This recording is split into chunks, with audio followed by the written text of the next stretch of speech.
Welcome to Cyber Ahead with AI, the podcast where we explore how AI is transforming cybersecurity from strategy to execution and what's really working for today's leader. I'm your host, Parth Shah. Each episode, I sit down with founders, CISOs, and innovators who are pushing the boundaries of security and technology. Today, I'm very excited to be joined by James Green, co-founder and CPO of Heeler, where he's building a fixability-first approach to application security. Before founding Heeler, James spent more than a decade at Rapid7, leading engineering for vulnerability management and application security. He also recently spoke at the OWASP Orange County on scaling AppSec with context. So we're in for a great conversation. James, welcome to the show.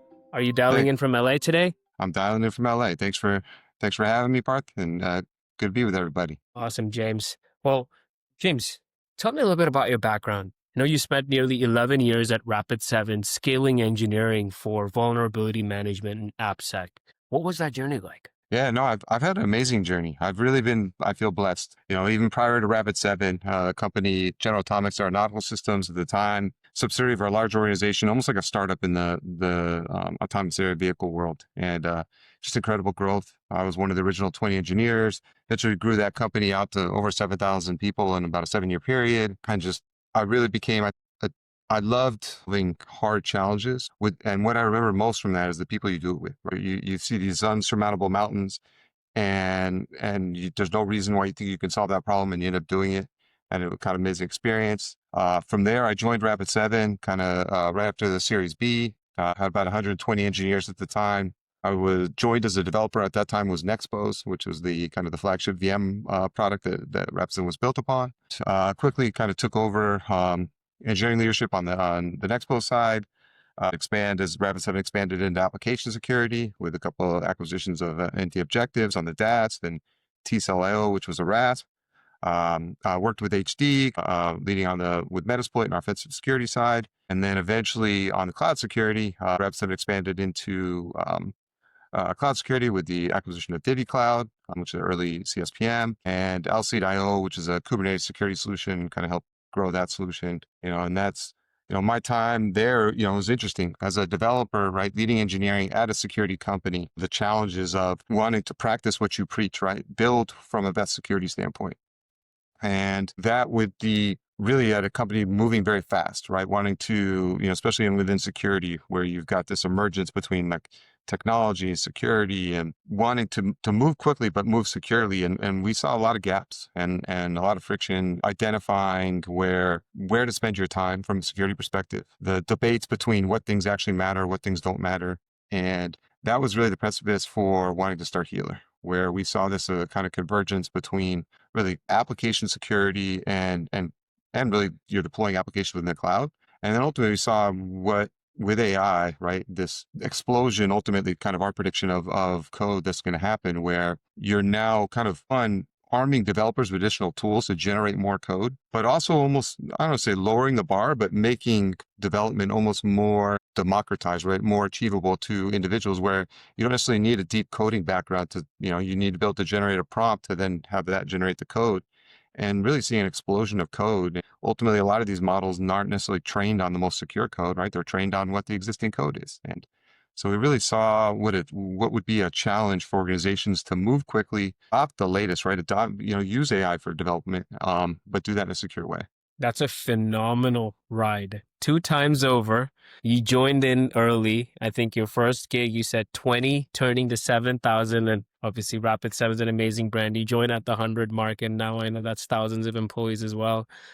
Amazing. So you've obviously scaled small operations and made them hyperscalers. You've ran engineering. And how many companies did you say you integrated at Rapid7? At least 5 that you listed out?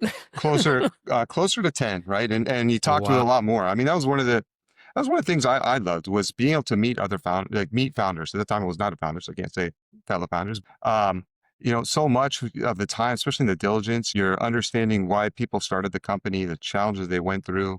Such interesting dynamics, especially early on as you evolve. It was fun. And then ultimately incorporating that technology into a broader app, a bigger company, which is a big challenge, right? You always hear about these acquisition things, right? Where, you buy this company, right, for what it is, and then you kind of almost sometimes can transform it into what you are, which is not what the purpose was. Like you want to, this is where I think some organizations do amazing jobs from an acquisition standpoint of really keeping the essence of why they bought that company, right? For the technology, the culture, the innovation, and keeping that going. And it's a big challenge. Indeed. But it's amazing that, you've been able to, one, scale your teams, two, scale the product lines, and do it so effectively with amazing brands. So kudos to you and what you achieved. And so in this amazing journey of yours, I know you touched on this, but I'd love to double click on it. Like, what were the key pain points that convinced you that the market needed a new approach? Was it just AI and vibe coding, or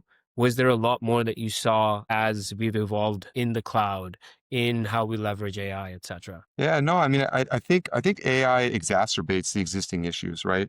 We take AppSec, the challenge in AppSec, it's almost like an economic problem in that you have security teams that are responsible, right? They're held accountable for the security of the organization, right? The security of the applications. But developers are the ones that control, right? They're the ones that write the code. And there's a lack of incentives for developers largely from a security perspective. Yes, look, developers want to be secure. They don't want to develop insecure code. But the motivation, right? The pressure within the organization is to build these new capabilities, right? Unless you're a security company, your value you're providing is not security. Your value is, right, some business function, right? Some value that you're delivering. And you want to do that. You want to have customer trust in that value you're delivering, which is where security comes in.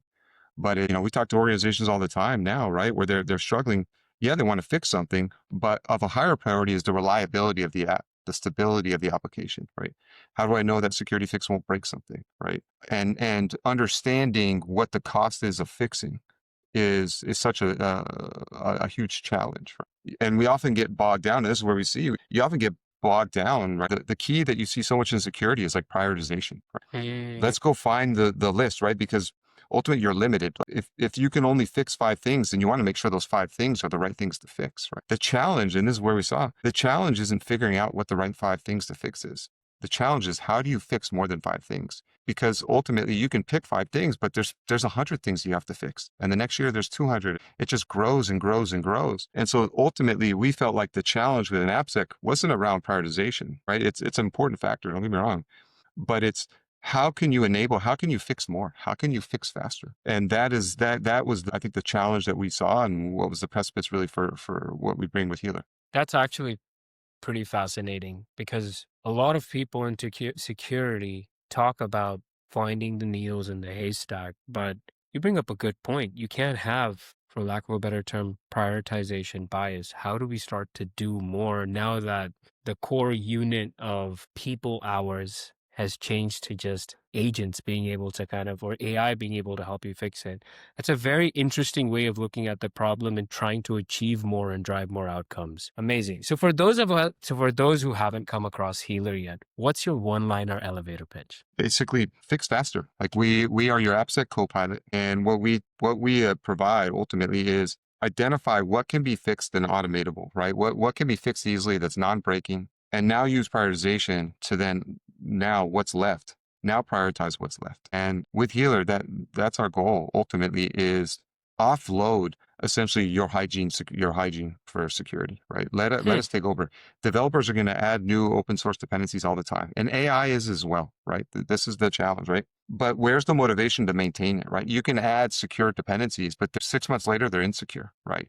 And it's this constant cycle of going. And look, when you think about open source, it's such a kind of attractive attack for malicious actors because it is a ubiquitous technology, right? This is where you see, right? If you can identify an issue in something that is deployed in thousands, tens of thousands, millions of companies, wow, how attractive is that from an attack perspective? And we know the challenge with open source and essentially it's people's free time and oftentimes open source, right? Free software. So how you can really, our goal is to manage that, right? You're going to bring in new open source dependencies and we'll offload the management of that. We'll maintain the hygiene, which is why we think fixability is so important because it's one, yes, you want to remediate vulnerabilities and fix vulnerabilities in the code, but you also want to build more resilient software, right? This is why the challenge we think of priority first. If you're basically saying, hey, I don't have to fix all these things because they're not reachable, they're not exploitable, right? Well, what do? You delay upgrading those libraries. 6 months, 9 months later, there's a new vulnerability that is reachable, that is exploitable, that is more critical. And now you need to go upgrade that library that you ignored before. But the cost of upgrading has just grown X, 4X, Mm, 5X. And that's the challenge. So what we want to bring is how do we not only remediate vulnerabilities, but offload the hygiene of and maintenance of your dependencies so that when new vulnerabilities emerge, you're one version bump away. Your simple, numeric change in your manifest file to now remediate that, as opposed to large amounts of first-party code changes, dealing with the deprecations within the open source dependency. And that's what we bring to the table, is that analysis to understand what can be auto-fixable today. And let's go ahead and upgrade that to build that more resilient software. And now the ones that are more difficult that can't be automated, right? They're, your major Spring upgrades, things like this, right? That take, well, which of those actually matter? And that's the approach that we take. fantastic. A lot of times I have thought about like this metric a lot. There's risk arrival, how much risk is entering your system. And because of everyone using AI, risk is entering fast. How much risk comes out of your system is what a lot of people call risk burn down. And to me, it always feels like a 10-lane highway merging into a single lane. And so what you're left with is a lot of risk that survives, or residual risk. And we can keep focusing on the needles in the haystack, but there's a bigger problem that continues to grow. And I love that you're going for the elephant in the room, so to speak. So something you've said before that I thought was fascinating was AI is knowledge, not intelligence. Can you unpack that for our audience? Yeah, I mean, I think when you look at LLMs, and look, this is today, it is great at summarizing information of, distilling large amounts of context into what are key points and things like this, right? So say like knowledge, right? Where AI is not as good is like predicting something, right? Creating something unique out of that knowledge, right? That's where human innovation is still there, right? Is still required. Anyone who's used an LM, right? You provide it all the context it needs, right? You give it a large amount of data to then pull out what you want from that data, right? To summarize, or do some aggregation, say a great use case. Asking it to go figure out something, it'll go do that. Oftentimes it'll hallucinate. If it can't figure it out, it will think up with what the solution will be, and it won't necessarily be the right thing. And that's where I think today AI systems are again, they're more knowledge-based systems, right? They've consumed, trained on large amounts of data, can give you analysis of that data.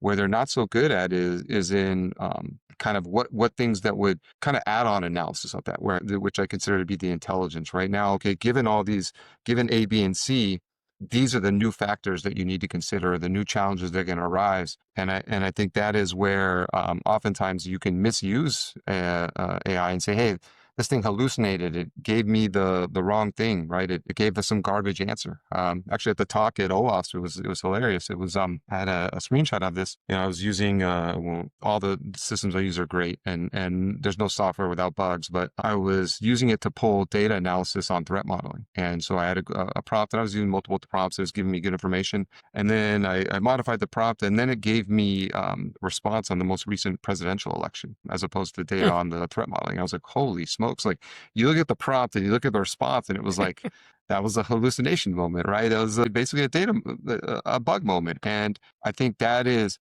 look, I think that's one of the challenges that's there. Talked about this a bit before. When you think about AI as well, it's great at things where you don't need to be exact, or you want to set a direction, right? But when you want a very precise answer, right? Something that is concrete, I don't want to say infallible, but right, but correct. That's where it could struggle a little bit, right? Giving you that really pinpoint accurate kind of outcome. And I think that's to me, I think that breeds in a little bit of the security challenge as well. Fascinating. Fascinating. It's the word intelligence is baked into the word AI. And so it's interesting to kind of hear your breakdown of really classifying what is knowledge versus what is intelligence and what are the right use cases. And so I know you mentioned that attackers and developers are already benefiting from AI, and Heeler is coming in as a defender. And I'm sure that's not easy because attackers are able to move a lot faster than defenders. And thanks to what you guys are building, it sounds like security is going to move away from playing a game of catch up to actually being caught up. And so what are you doing to keep up with just the sheer amount of attacks and code that's being shipped? Yeah, no, look, it's a great question. The point I'll make first is when you think about AI, I think about how much more beneficial it is to attackers than defenders, right? From the notion of, as an attacker, you have to be right once, right? Brute force is great, right? If you want to be right Good once, point. brute force is, as a defender, you've got to block everything, right? Ultimately, I mean, ultimately, do you have to be right every single time as a defender? I don't know. You have to be right when you need to be right, and therefore you need to be right every time because you don't really know when you need to be right. And so that's why I see the benefit of AI. I think huge benefit, a massive benefit of AI, right? I think what's amazing is how quickly you can, I don't know, be an expert, but how you can get really good knowledge on something very quickly, right? You can, something you know nothing about, feed it in, and the speed at which you can now build up some knowledge base around that topic is amazing, right? That's absolutely amazing. Where I see benefits, you think about that from an attacker perspective, someone that had no experience, now all of a sudden, do a couple of prompts and everything like this, they're up to speed so much quicker from an attack perspective, and can actually start to automate attacks. You think about agentic workflows, but from a nefarious standpoint, be able to execute these attacks. So I think there's a huge benefit of AI for attackers. We've talked about That's scary. It is. It's how do you measure that, right? You see a lot of metrics Mm-hmm. around, as an example, like how much new code is being generated from AI, right? You see metrics where the amount of code per developer is growing X because of AI, because now I can kick off 10 different prompts and generate 10 different PRs on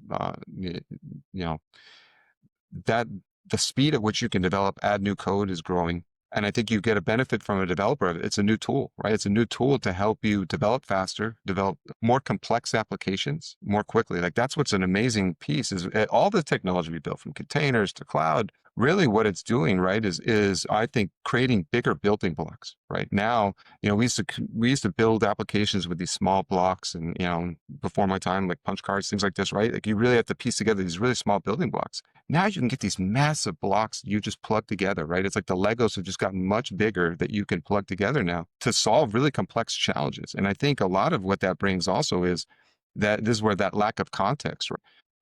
When you're using these bigger building blocks, you don't necessarily understand how they work inside those building blocks, right? You can be someone that just, hey, I just plug these building blocks together. I don't necessarily know.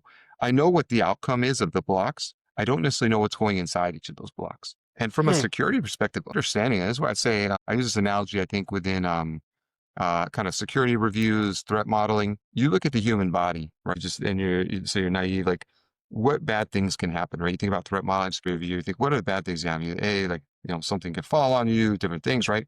You think about the human body, it's one of the most complex, it probably is the most complex system out there, right? When you now have the expertise to understand what's inside the human body, and you ask the question, what can go wrong? Now it's a million things. It's hundreds of millions of things, because you need to understand what's inside to really understand the risk, right? And that I think is where we're getting disconnected by having these bigger building blocks, where we're lacking some of that context, right? Even your security architects or your developer architects, right? Your principal engineers. There's so much change. There's such big complex systems that understanding how all of that works is becoming a bigger and bigger challenge. And I think that, again, that understanding that is one needed to manage the risk, as you mentioned before, right? Manage like what can go wrong.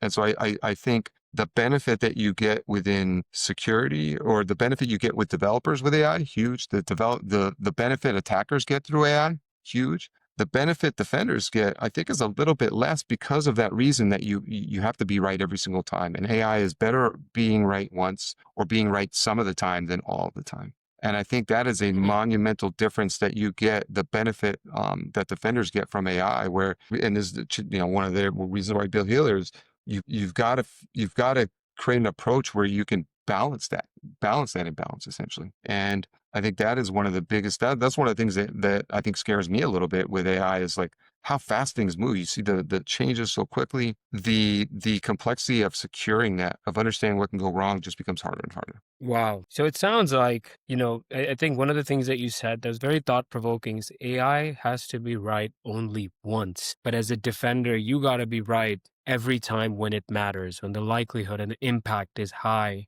And to your point, context is king. But when we think about software and the Lego blocks or the layers of abstractions that we have come to in society, right? From mobile to cloud to containers to now AI, Can you double click on like how you think about context across like all of these software packages? Because that's fascinating. That's so many layers where you're starting to connect the dots to start to better protect every single time. Yeah. No, so context is king because it is.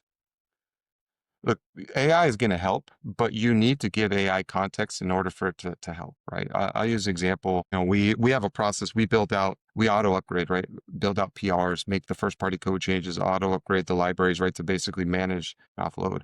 I remember when we were first looking at it, we're like, hey, can AI help here as an example, right? And it couldn't, right? Can AI upgrade a dependency? Yes. Does it know what dependency to upgrade to? Does it know the dependency relationships? When you get into, you think about open source, right? One of the challenges is there's direct dependencies, then there's the transitive tree, right? It brings in this dependency, which brings in this, which brings in this. It's like these really complex dependency trees, right? As you bring in. AIs today, they don't have that context. They don't understand those relationships. I remember doing a PR where they go for a demo environment, go upgrade this dependency, and it was it was trying to fix a vulnerability on a transitive. It upgraded a direct, and it tried to upgraded the direct, but then to cause the transit to upgrade. But the transitive version it brought in was still vulnerable. And when you look at the training, if you go query an LLM on the code difference between two dependencies, it doesn't know it because it was trained on like the release notes. It was changed on the blogs and the traffic and some of the information. It's too much data. All the code that goes in those dependencies is too much code. And so this is where we focus. You have to bring that deep context that today is not trained in models and provide that in as information, right? Through what we call RAG, or when you're utilizing it to have it produce the outcome that you want. And so you still have to gather that deep context of understanding the dependencies, the dependency trees, that when they're included in first party libraries, right? There's something that you can't train that across everyone because everyone's first party libraries are different. Your organizations sometimes have 10 first party library deep dependency trees, and then they've got directs in each of those libraries, which then bring in transitives. I mean, it's a massively complex kind of graph to understand the way open source gets brought into an application, right? Or brought in even to a set of applications. And then also the context I think that's important is like, well, how is that software used? It's one thing to understand how the code is organized, right? But understanding, is that actually deployed? Is that running? Is that on compute that's internet accessible? Does that have APIs, as an example, that grab that data that then potentially opens up the exploitability of that particular Yeah. vulnerability? Is it a crown jewel? Is it a business critical application? That's a lot of layers of context. And so all that is that's still the hard work that has to be figured out. AI doesn't solve that, at least today. And I think that is one of the key things. And ultimately, to get that detail, as we've mentioned before, right, you're building these more complex systems where now you've always had software-defined software, but now you've got software-defined networking, you've got software-defined identity, right? Software-defined compute, all this stuff. It's all software. And to understand those relationships, there's only so much you can do. This is one of the things I've talked about before when you talk about like threat modeling and security reviews.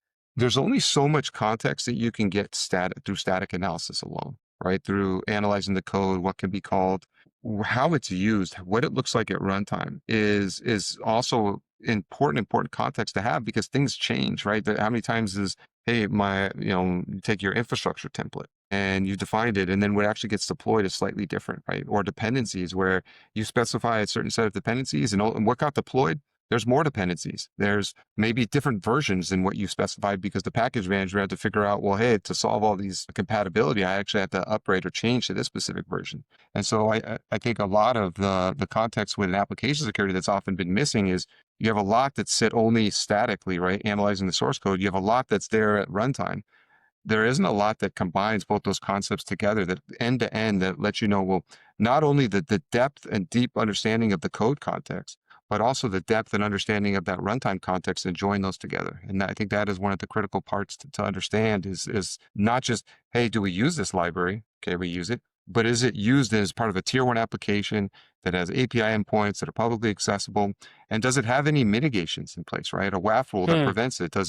Are you configuring Tomcat in a way that actually makes that vulnerability exploitable, right? That's something you can only necessarily, oftentimes determine at runtime or analyzing the binary that gets deployed at runtime. That is That's fascinating. And thank you for that explanation.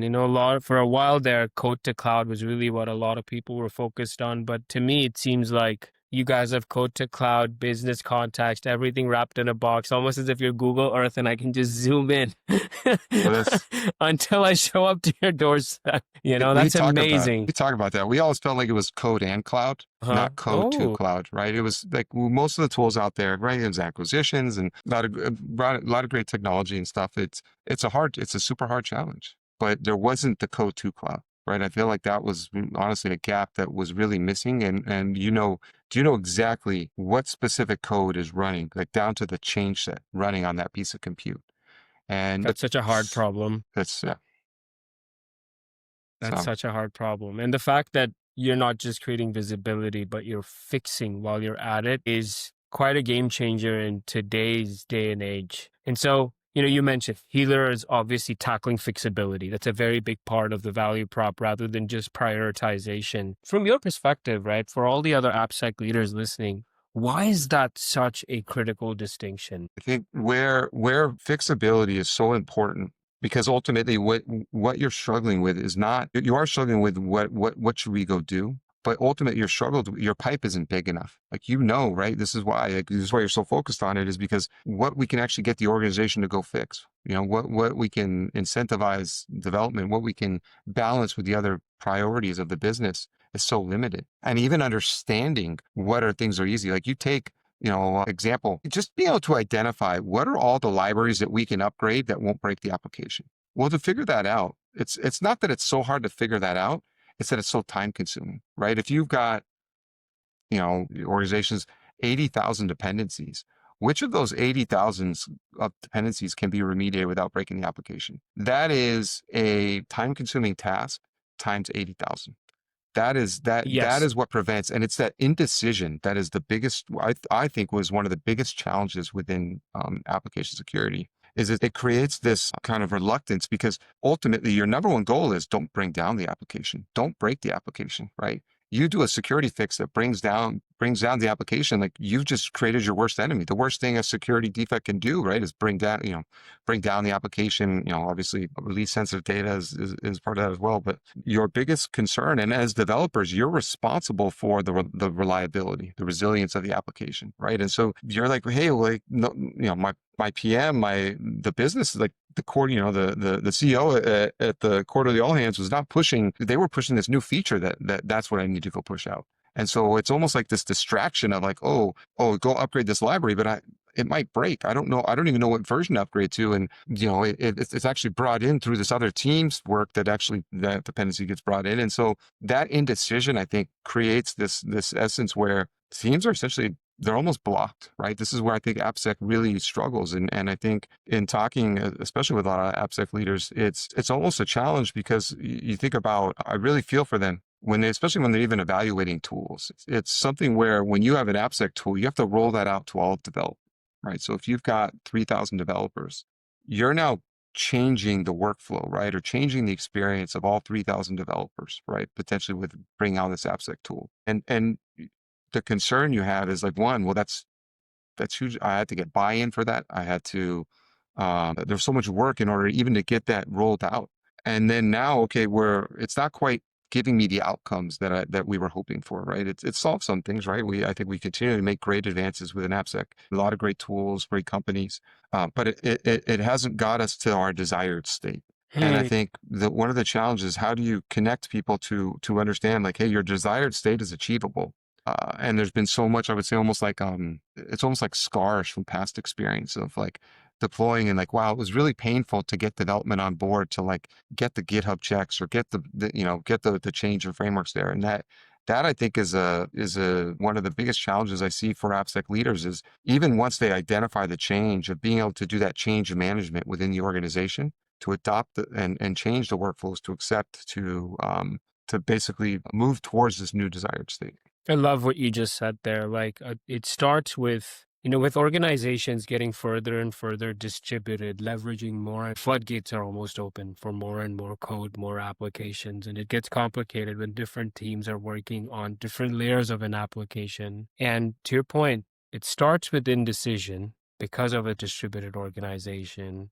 And there's obviously so many inefficiencies there. And then even when you do decide to make a decision, following through with the entire change management, I mean, boy, that's a whole challenge of its own. And that kind of takes me to your name. I love Heeler because it sounds like it's doing exactly what it sounds like. It's healing. It's making us more resilient. I'd love to hear the origin story around the name. Yeah, no, we were starting Heeler.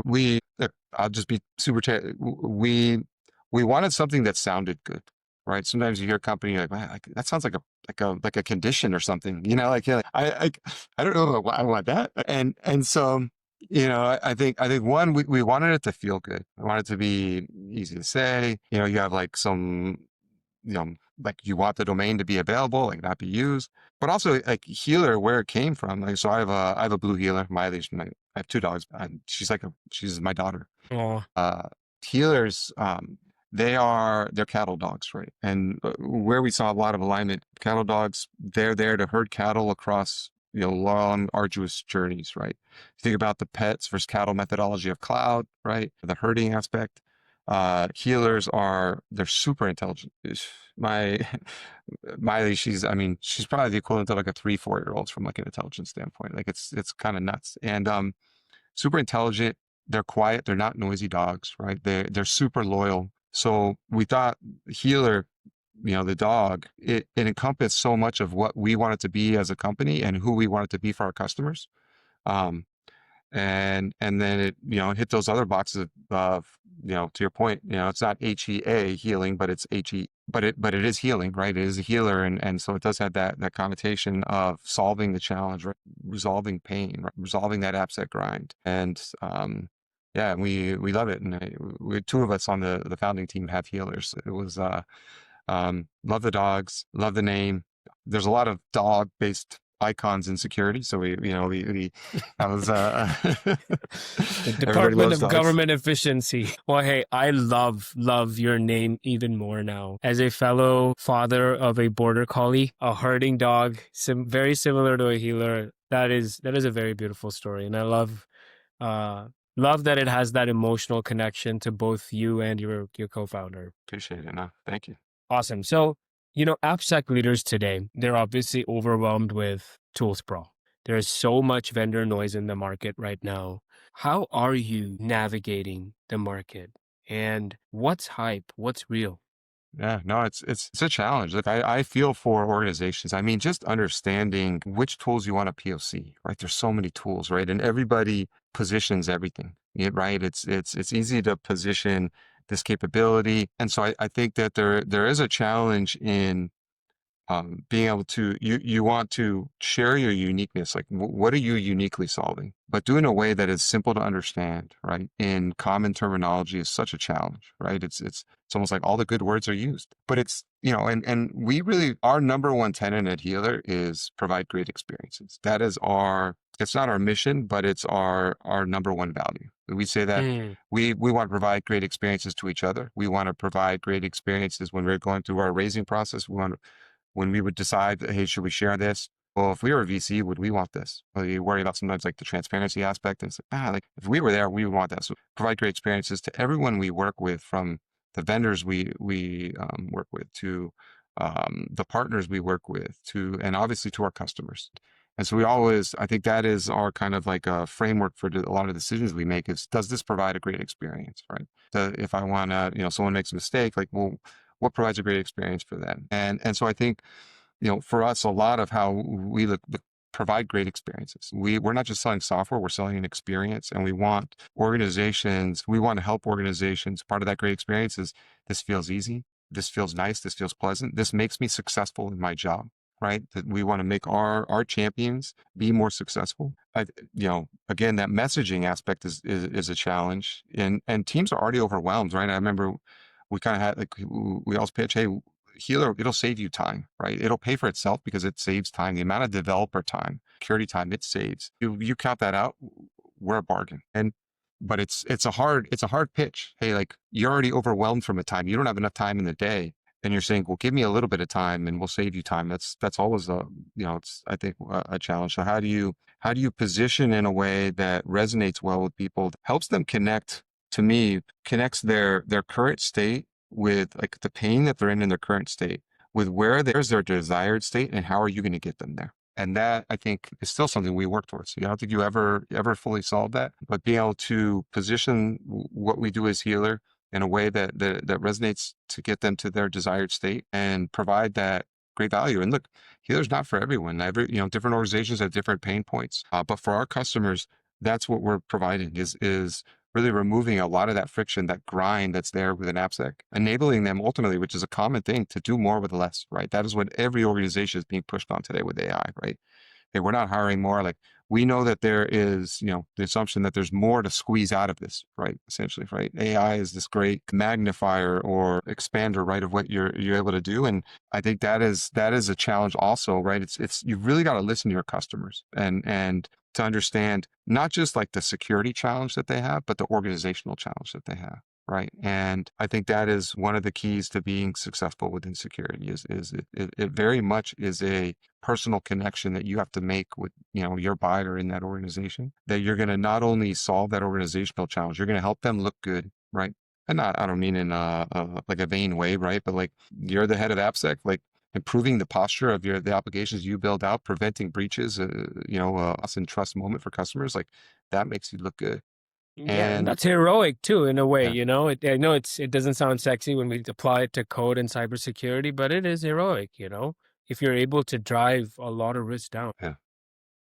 It's what gets me excited about security, right? I mean, I want to feel good about what I do, right? It's something where you can feel good, you can feel good. Like some of our customers, they're products I use, right? Like they're products my mom uses. Like it's amazing that you're like, hey, I help secure my mom's social security number, right? With what we do, and I think that provides a lot of meaning in security, right? It is, I think, something that I hold dearly and just like I said, has kept my passion within what I think is actually, I'm biased, but I think is actually one of the hardest challenges because you have the intersection of like attacking and technology. It's why it's such an unsolved and constantly like migrating problem because from an attack perspective, you're always looking for the weakest link and the weakest link just changes and changes and changes. And then you have new technology, which is creating new weakest links essentially all the time, right? Constantly evolving, constantly changing.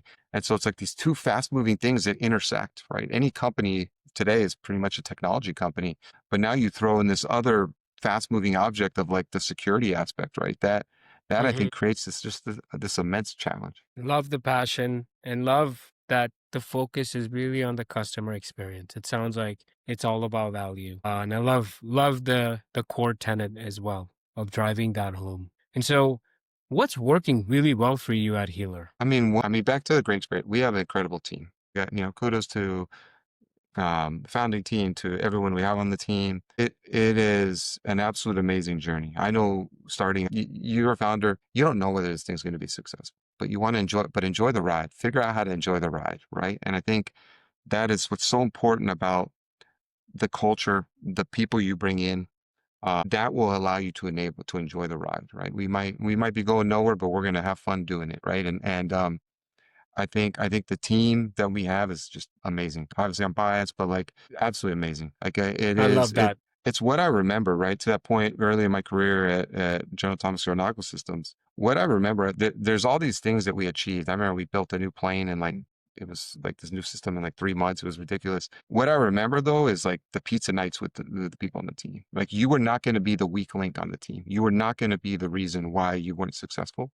And that was such a motivating thing to be a part of a team like that, where everybody felt the same way. It was blameless culture. My goal is I'm focused on me and I'm not going to be the reason we don't get there. Right. And I'll help everyone else get there as well. Right.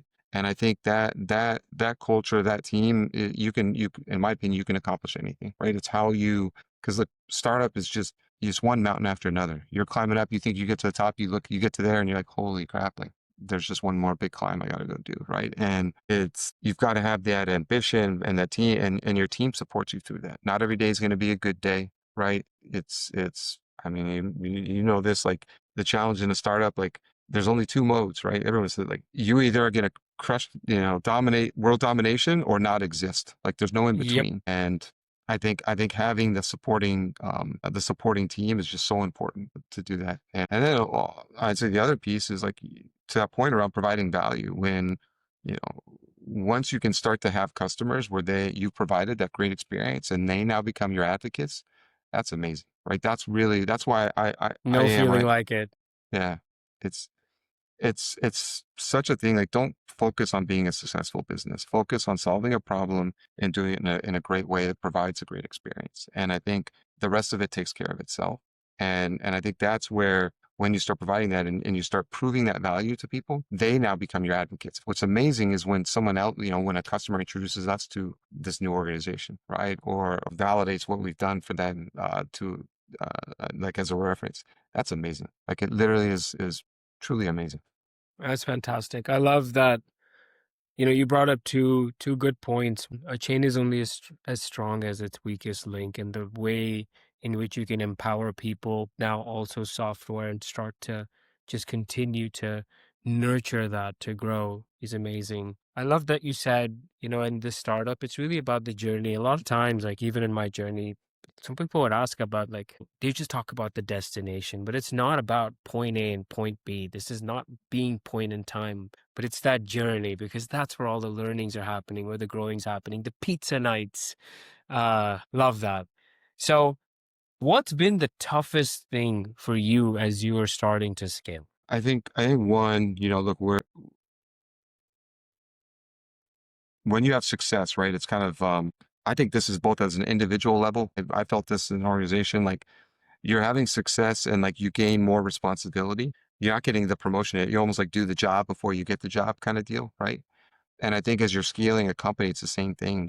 You're scaling to more organizations, but you can't just hire 10 more people or 20 more people, right? You are how to provide that great experience, continue to provide that support as you're scaling, as you're adding more customers, as you're adding, connecting into more organizations, more complexity, right? To solve. I think that figuring out again, and this is where the efficiencies, right? What are the things that we don't have to do? What are the things that we stop doing, right? You brought this up, like this learning, right? You're constantly learning. Like you in any fast growing organization, right? In anything, it's like, we've heard this before, right? What got you there isn't going to get you to the next step, right? Or Hmm. the words of, hey, this is how we do it. No, it's like how you do it always needs to change and evolve, right? In any in anything that's growing quickly, the most important thing is that people on the team that can adapt and grow quickly with you, right? That is, I think, ultimately like determines how successful you can be as an organization. Again, back to a great team we have, I think that has been the key part is having everybody on the team be able to scale along with the company. It's required. Yeah, eventually you're going to have more people and change, but you're kind of going to overflow before you can, like, kind of, I guess, relieve the pressure. I think there's a challenge. Also, there's different organizations. People have different challenges. Some people, the way they built out is different. I think the challenge, and anyone who's been in AppSec will tell you this, the challenge is like the number of choices. Like, you think, like, I remember we're starting out, yeah, you support a particular programming language. Yeah, but there's, like, you take Java, there's Gradle and there's Gradle and Maven. But the way you can use Gradle and Maven are way different. Like, it's the number of choices that get made within development is just, it's astronomical, right? I think it's, having previously been in cloud security, cloud almost feels binary compared to AppSec. Like, Hmm. it's the number of choices are at a much smaller scale than with an AppSec. And so it's just crazy. It blows my mind. There's a lot of smart developers, everyone has their opinions on way to do things, but it's kind of mind blowing, the complexity and the different complexity that's within each organization as they build their applications. I think that is also something where, again, with Heeler, what we build is we abstract that complexity, right? You don't, I think there's some tools today that actually they, in their documents, they'll say, like, hey, we don't support this. Basically, if your developers don't write lock files, they need to write lock files. Well, we don't take that approach. Like, we will work with however you develop. And I think that has also been, it's also a hard challenge to take on to scale, is being able to adapt and abstract out the different ways organizations build their software in a way that can provide that same outcome across any organization is also just a very hard challenge. Thanks for sharing that. And where is Healer in terms of growth stage and momentum right now? So we started Healer a little over 2 years ago. We funded ourselves for our first year, basically. About, was it, May of last year, we raised our seed round. So we raised the 8.5 million seed round through Norris Ventures and Storm Ventures. Got some great partners. Absolutely couldn't say enough about Dave at Norwest, Dave Zillerman, and Tay Nam at Storm. Just amazing, amazing partners to have. We built out with an initial set of design partners that helped us kind of like prove out our technology. We filed a patent around our fingerprinting that allows us to basically tell you exactly what change set's running on any piece of compute. So we built that out initially and kind of proved out our technology. We solved some challenges that people said, hey, that's impossible. That would be amazing to have, but we think that's technically impossible. So we took that first year and a half to basically solve that impossible challenge. Gathered some design partners who have been amazing to work with and have been so patient and helpful with us, that have helped us kind of iterate on the product, get to where we are today, converted those design partners to customers. And now we're just building our pipeline, getting the word out, going to conferences. Obviously, you do your outreaches. That's something you brought up before. I would say is when you think about AI and what that brings from a go-to-market perspective, it's really polluted all of the channels, right? Because now, like, hey, like with AI, I can send personal emails to everybody. I can create videos. It's all the mediums are being basically filled with all types of content now via AI, which I think makes it harder to kind of do that outreach. And so, we very much take a more personal approach of, making personal relationships. Some of these relationships, we talk to some of the people, now piloting the product or using the product, it took a year and a half, right, of the relationships and evolving the product and to finally get them to kind of deploy Heeler and use Heeler. So sorry, I kind of going on track, but from a product perspective, we're just focused now on getting our first sets of customers, solving those challenges, iterating on the product, and then continue to build our pipeline and grow more. Awesome. So it sounds like you guys built an awesome engine, have a patent on there, have it proven with customers, and now really it's a matter of scaling this out. And you mentioned that obviously AI has flooded all the channels, right? Whether it's cold email, maybe not LinkedIn entirely, but to some extent. How are you navigating that? Does that also mean you use AI?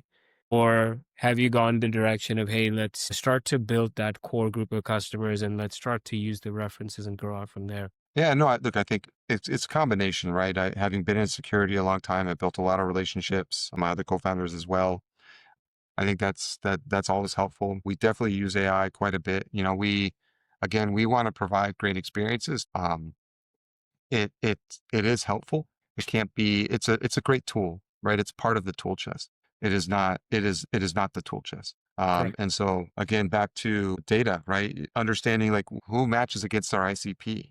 Kind of getting that data is a big challenge, and again, it's the context that is the thing that's missing, right? Like which organizations have the right tech stack, the right problem space, the right focus. The team, they value application security enough to where they staff teams and have an initiative in that area. That's all hard data to really find, to like kind of find your matches out there, right? And I definitely think AI is a part of that. I think sometimes we do even some innovative things around like how we can even get kind of get signals, right? Really, what you're looking for, those intent signals. And anyone in go-to-market will tell you, like, getting that like valuable, accurate intent signals that are the ones that you're really looking for is a challenge, right? It's yeah, there's this signal and this signal, but getting all the ones that you need and correlate in the right way is a challenge. We use AI, we use our experience. As a startup, we didn't raise $100 million. We can't put signs on buses and do all that kind of stuff. We are very targeted with where we spend our money. Really try to measure like what is the ROI?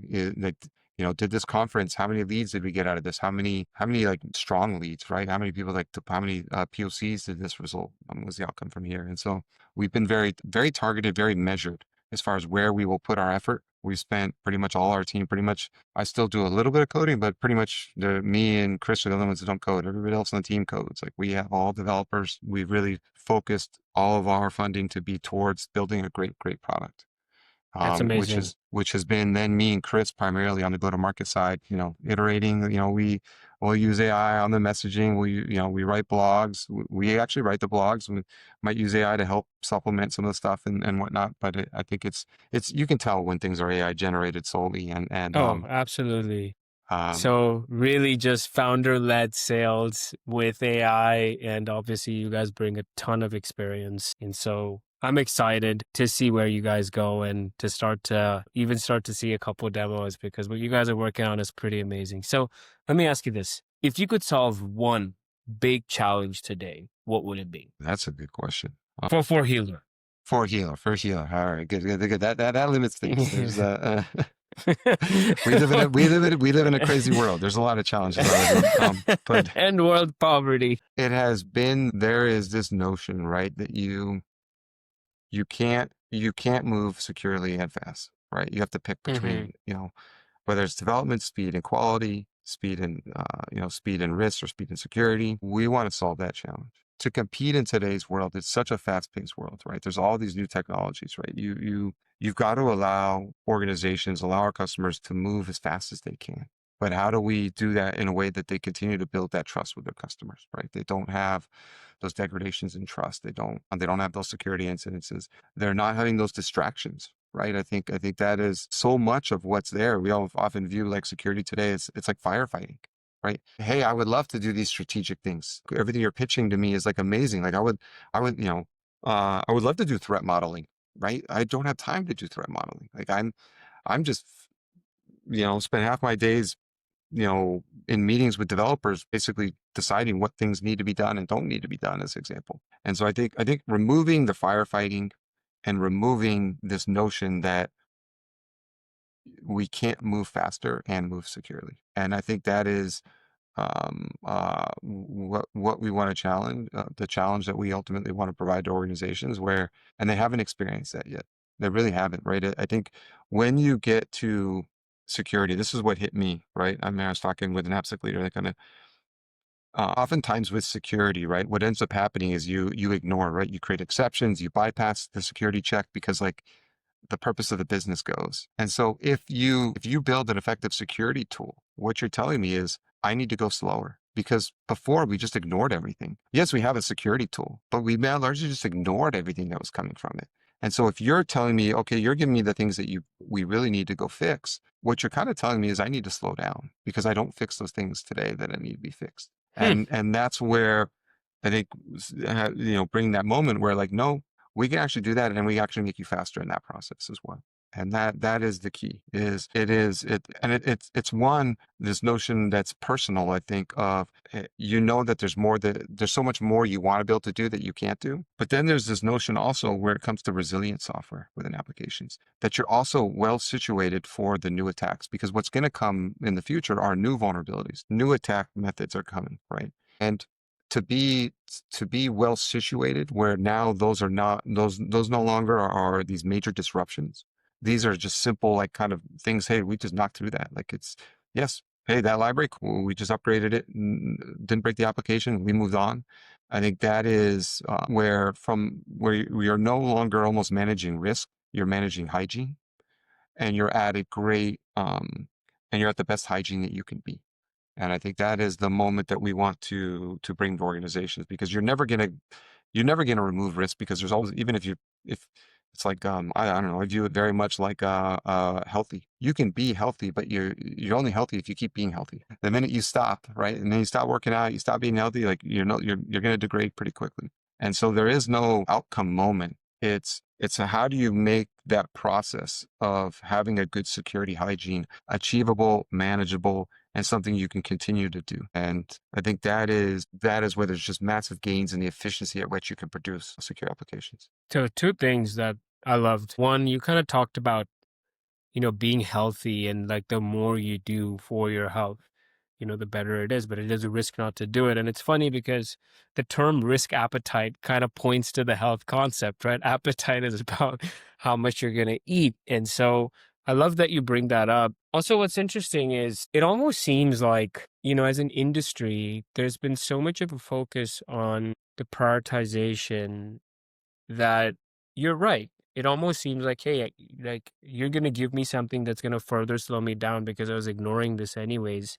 And it seems like there's almost like a survivorship bias towards the most important issues where you kind of miss everything else. And I like the way you're reorienting the entire thinking. Like, let's focus on the entire pie, not just a tiny little sliver of it. So where would you like to be in the next 6 to 12 months? I think just to continue to expand on our journey, maybe not the best answer, but I love where we're at. I think we are making a difference in a lot of organizations. I think bringing that to more organizations, right? Scaling this business and scaling the satisfaction that we can provide to customers. We're just so focused on kind of the next 6, 12 months. We're not worried about where we'll be 2 years, 3 years, 4, 5 years from now. Yeah, we have some thoughts there, but it's, continue to make our existing customers happy, bring in new customers that we solve those challenges, learn to expand what we do for them. It's one, be there for your customers, get them from their current state to their desired state, but then also let them know that you're their partner for where they want to go further, right?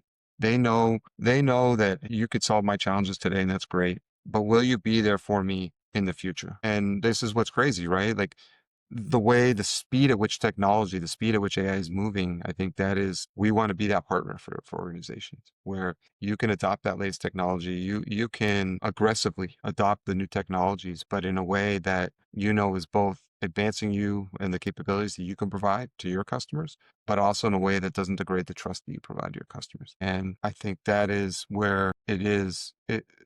I couldn't tell you the specific things that we have to do or build to continue to do that. I think we're going to learn that along the way. But like I said, just super happy with, I think, where we are today and where we're going. And I don't know, for myself personally, just don't mess it up. Well, James, look, this has been absolutely fantastic. I loved hearing about your journey, Heeler's fixability-first approach, diving into your core tenet of customer experience, covering kind of how AI is reshaping AppSec and how you're almost making security go from something that's a pain and a business disabler to really becoming an enabler, allowing businesses and other companies out there to remain aggressive because security is now going to be healing you along the way. Absolutely love that. So for those who want to learn more about Heeler and follow your work, where should they go? Yeah, heeler.com. You can schedule a demo there. Please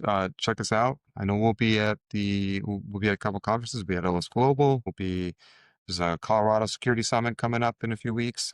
Please reach out to me on LinkedIn. So James Green Heeler, LinkedIn. But please, even if you just want to talk through, again, I think we love learning. It's not even about selling the product. We love learning about organizations, talking through challenges, what we've seen successful within organizations. Please reach out. And thank you. This is fantastic conversation. Love the questions, and this is great. Thank you. Thank you, James. Honestly, truly enjoyed speaking with you.